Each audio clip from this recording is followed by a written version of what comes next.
Hello friends, and welcome back to another virtual story time with Miss Liz.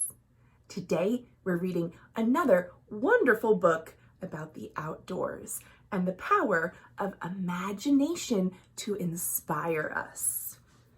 Today's story is called The Extraordinary Gardiner by Sam Boughton. Here we go.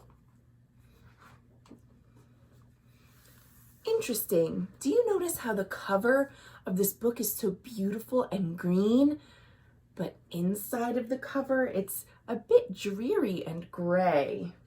Let's see what's going to happen. The Extraordinary Gardiner by Sam Boughton.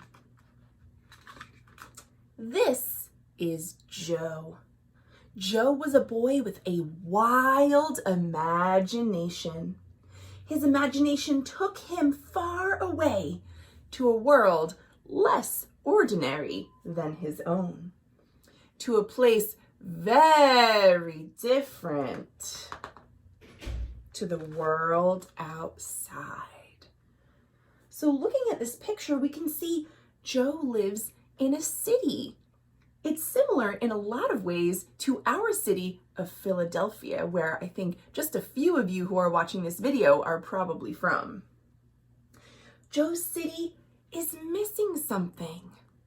Remember how we looked at the cover of the book? What do we see here? Green things like grass and flowers and trees. The city Joe's in right now doesn't have a lot of those things at all. But in Joe's imaginary world, plants grew taller than skyscrapers, and animals, unlike any other, roamed the streets and soared through the sky. That's the power of imagination. And every day, Joe longed for his world to come to life. And then one night, while he was reading his favorite book, an idea began to grow. Let's see what his idea was.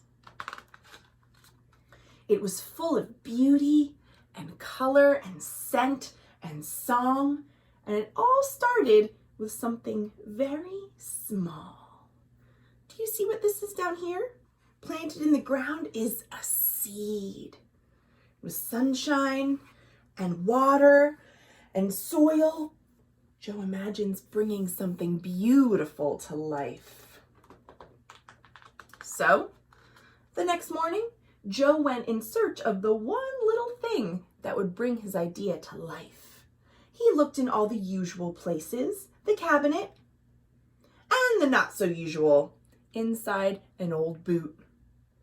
But finally, he found what he was looking for, a seed, and it came from this fruit. Looks to me like an apple, one of my favorite fruits.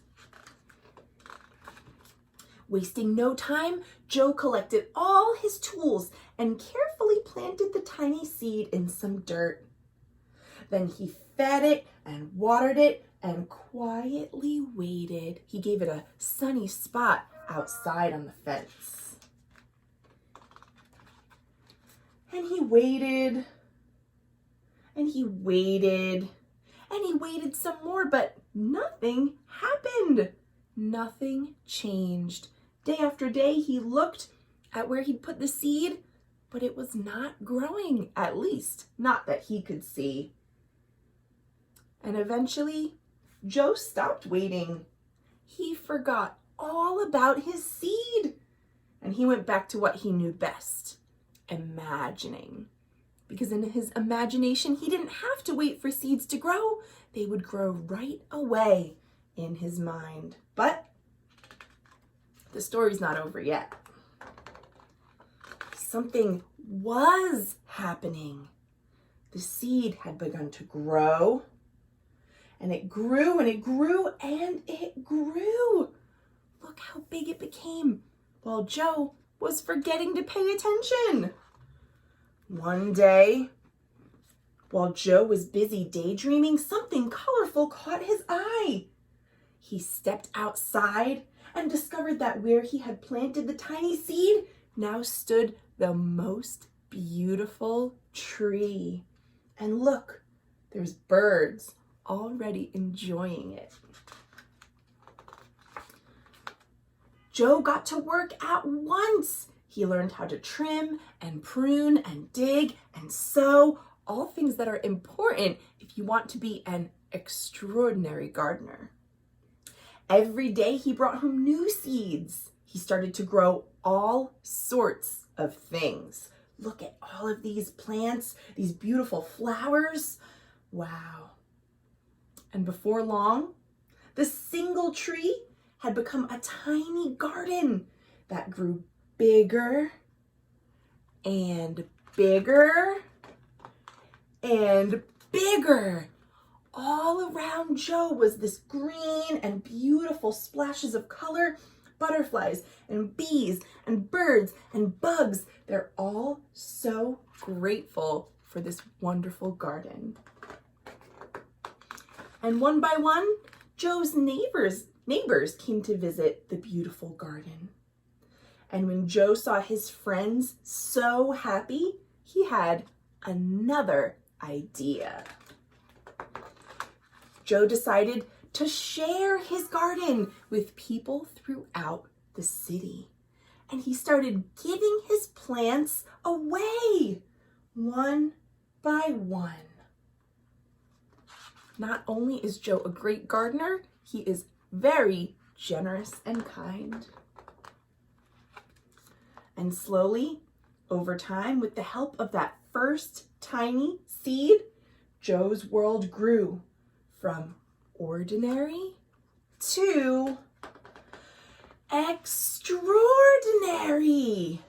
Now, not just Joe, but everyone in his building is growing plants, and the city is becoming greener and greener. Wow. And it looks like there's even some things that we wouldn't expect, like this giraffe and these monkeys hanging from a crane. Oh boy. But my favorite part is all the plants. And that, my friends, is the end. I'm so amazed by this book and the fact that someone so young is able to make such a difference, going from this to this, all because of one tiny seed. Well, friends, I hope you enjoyed reading with me today, and I will see you soon for more great books. Thanks for watching.